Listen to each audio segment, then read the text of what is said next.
right. All in all, a really nice day out there, a nice fall day, and looks like that stretch is going to continue for us. But I know you're really looking down south and tracking Ian tonight as well. Yeah, I mean, the days here have been close to 70. I mean, some would say it's almost kind of like hot. You know, you're out there doing some yard work, right? So you're working up a sweat, Zach. But yeah, all eyes are going to turn down south. That's where the action's going to be. You have to, pay very close attention to a storm that's of the magnitude of a major hurricane. At this point, it doesn't matter if it's a 3 or a 4. The impacts matter. What happens to the Florida Peninsula? So we'll take a look at that. Cold front moving through. That's for us. A few showers at most tomorrow. Not a lot there. It's really just all eyes on tracking the tropics and whether or not Ian can make its way up here, even as remnants, right? Because last summer has 1 or 2 systems that did flood us out pretty good. This year, not so much. Satellite and radar, notice that rain in eastern Canada is just fading away. So look at the forecast tomorrow inland. Not a lot of rain. A few sprinkles in between.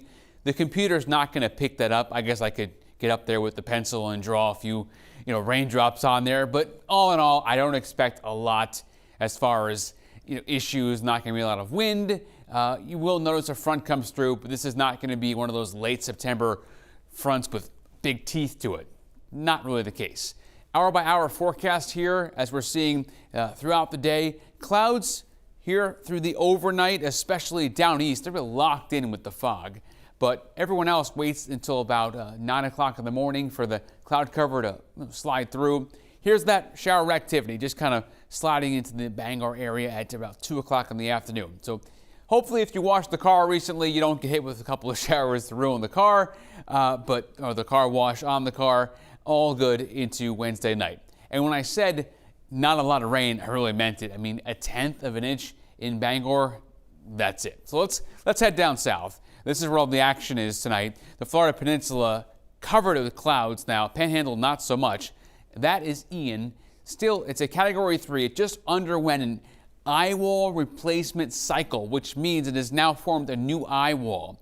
And it has survived that cycle. It will, by Thursday night, though, turn into a tropical storm, likely now to get off the coast of Georgia, Carolina, and landfall for the 3rd time around South Carolina, Charleston, Savannah, Georgia. We'll watch for that. Now, for us, though, watch what happens here as high pressure is going to come in and what eventually will be remnants of Ian moving up into West Virginia, Kentucky, Tennessee. It's going to get squashed by that high. So that means we don't get the rain in Maine. What happens down south, though, that is rain. 15 inches conservatively. Easily could be 20, 24, 30 inches of rain. This will be catastrophic for the Florida Peninsula, and I expect Jacksonville up north, Savannah and Charleston to get hit extremely hard by this storm. Strongest storm there going on now probably in about 4 years. So keep that in mind as far as major hurricanes landfalling for Florida. If you have any friends or family down there, make sure they're heeding evacuation orders. For the Mariners, it's all quiet here. I mean, seas 3 to 4 feet and the wind west at 10 knots. Water temp up to 60.